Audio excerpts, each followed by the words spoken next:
നിർണായകമായ ഒരു നിയമസഭാ തെരഞ്ഞെടുപ്പിന് കേരളം തയ്യാറെടുത്തുകൊണ്ടിരിക്കുകയാണ്. ഓരോ രാഷ്ട്രീയ പാർട്ടികളും കൂട്ടിക്കിഴക്കലുകൾ ഇതിനോടകം തന്നെ ആരംഭിച്ചു കഴിഞ്ഞു. ഇപ്പോൾ നിലപാട് വ്യക്തമാക്കി സമസ്തയുടെ സെക്രട്ടറി സയ്യിദ് ഇബ്രാഹിം ഖലീലുൽ ബുഖാരി തങ്ങൾ എന്നോടൊപ്പം ചേരുന്നു. ഏത് തരത്തിലാണ് എല്ലാ തവണയും സമസ്തയുടെ AP വിഭാഗത്തിൻ്റെ പിന്തുണ ഇടതുപക്ഷത്തിനൊപ്പമായിരുന്നു. ഇത്തവണയും നിലപാട് അങ്ങനെ തന്നെയാണോ, അതോ മാറ്റമുണ്ടോ? സമസ്തകളുടെ ജമിയത്തുൽ ഒരു മതസംഘടനയാണ്, പണ്ഡിത സംഘടനയാണ്. അതിൻ്റെ ദൗത്യം പൊതുസമൂഹത്തിന്, രാജ്യത്തിന് ഉപകരിക്കുന്ന, വിശിഷ്യ മുസ്ലിം സമൂഹത്തിൻ്റെ ഉന്നമനത്തിന് വേണ്ടി പ്രവർത്തിക്കുക എന്നുള്ളതാണ്. ഞങ്ങൾ ഒരു കക്ഷി രാഷ്ട്രീയം ഉള്ളവരല്ല, ഒരു മുന്നണിയുടെ ഘടകക്ഷിയല്ല. പക്ഷേ രാഷ്ട്രീയം ഞങ്ങൾക്ക് അന്യവുമല്ല. സമൂഹത്തിൻ്റെയും സമുദായത്തിൻ്റെയും ആവശ്യങ്ങൾ ഞങ്ങൾ കഴിഞ്ഞ കേരള യാത്ര കഴിഞ്ഞ് മുഖ്യമന്ത്രിയും പ്രതിപക്ഷ നേതാവിനെയും ശ്രദ്ധപ്പെടുത്തിയിട്ടുണ്ട്.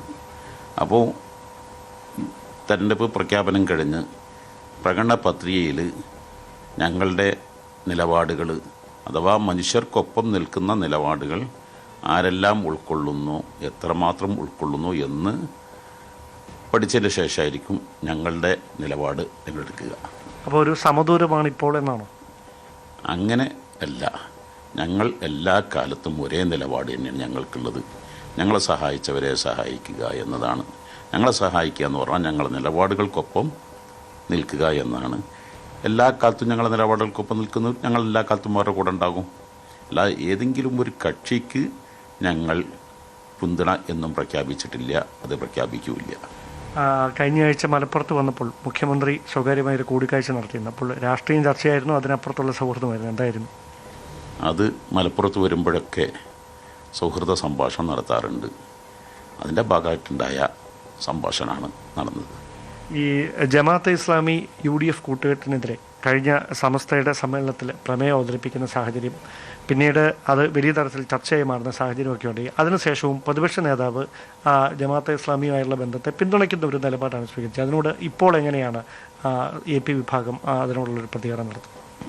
ജമാഅത്തെ ഇസ്ലാമി സ്ഥാപിതമായ കാലത്ത് തന്നെ സമസ്ത കേരള ജമിയത്തുൽ ഉലമ 1983 നിലപാട് വ്യക്തമാക്കിയിട്ടുണ്ട്. ആ ആശയം, ആദർശം, ശൈലി, മത രാഷ്ട്രവാദം, ഇസ്ലാമിക് സ്റ്റേറ്റ് ഇല്ലെങ്കിൽ ഇസ്ലാമില്ല എന്ന തത്വം ഞങ്ങൾക്ക് ഉൾക്കൊള്ളാൻ പറ്റാവുന്നതല്ല. ഞങ്ങൾ എക്കാലത്തും അത് എതിർക്കും. ഈ സുന്നി വിഭാഗത്തിൻ്റെ ഐക്യം വീണ്ടും ചർച്ചകളിൽ നിറയുന്ന സാഹചര്യമുണ്ട്. അപ്പോൾ തന്നെ EK വിഭാഗം സുന്നികൾക്കിടയിൽ ആഭ്യന്തരമായി ചില തർക്കങ്ങൾ നിലനിൽക്കുന്നുണ്ട്. അതായത് 89 പിളർപ്പിൻ്റെ ഒരു തുടർച്ചയായി വ്യാഖ്യാനിക്കാൻ കഴിയുമോ? സമസ്തകളുടെ ജമിയത്തുൽ ഉലമ സ്ഥാപിതമായ കാലത്ത് ആ നേതൃത്വം എന്തൊരു ലക്ഷ്യത്തിലേക്ക് സ്ഥാപിതമായോ ആ ലക്ഷ്യങ്ങളിലേക്ക് എല്ലാവരും കടന്നു വരുന്നു, എല്ലാവരും യോജിക്കുന്നു എന്നതിൽ ഞങ്ങൾക്ക് വലിയ സന്തോഷമുണ്ട്. ആ നിലപാടുകൾക്ക് ഞങ്ങളെന്നും പിന്തുണ പ്രഖ്യാപിക്കുകയും ചെയ്യും. പ്രശ്നങ്ങൾ ഏറെക്കുറെ യോജിച്ചു വരുന്നു എന്നതിൽ സുന്നി ഐക്യം എല്ലാവരുടെയും ലക്ഷ്യമാണ്. അതിൽ ആർക്കും രണ്ടഭിപ്രായമില്ല. ഈ ഏറ്റവും പ്രധാനപ്പെട്ട ഒരു കാര്യം, നിയമസഭാ തെരഞ്ഞെടുപ്പ് പടിവാതിക്കൽ എത്തി നിൽക്കുകയാണ്. പ്രത്യേകിച്ച് ന്യൂനപക്ഷങ്ങൾക്കിടയിൽ നിലനിൽക്കുന്ന ചില ആശങ്കകളുണ്ട്. അതോടൊപ്പം തന്നെ ഭൂരിപക്ഷ സമുദായവും അവരുടെ അവകാശങ്ങൾക്ക് വേണ്ടി പലപ്പോഴും പരസ്യമായ നിലപാടുമായി രംഗത്ത് വരുന്ന സാഹചര്യം.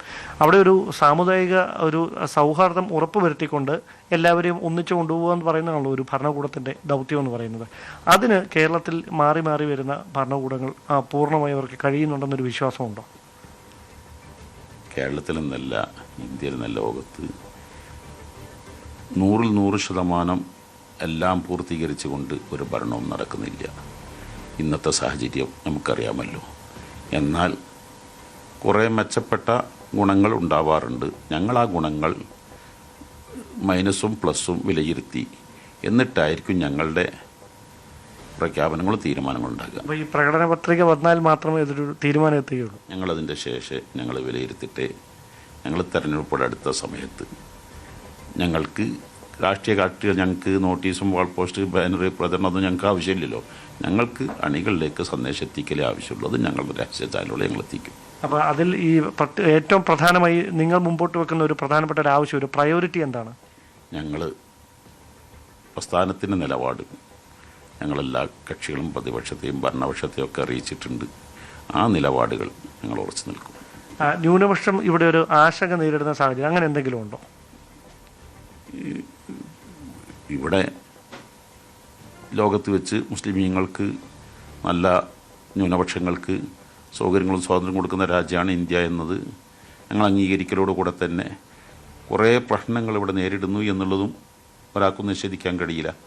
അപ്പോൾ ആ പ്രശ്നങ്ങൾ സങ്കീർണമാക്കാതെ പ്രശ്നങ്ങൾ പരിഹരിക്കാനുള്ള ശ്രമങ്ങൾക്കാണ് ഞങ്ങൾ മുൻഗണന നൽകാറുള്ളത്. വളരെയധികം നന്ദി പ്രതികരിച്ചത്.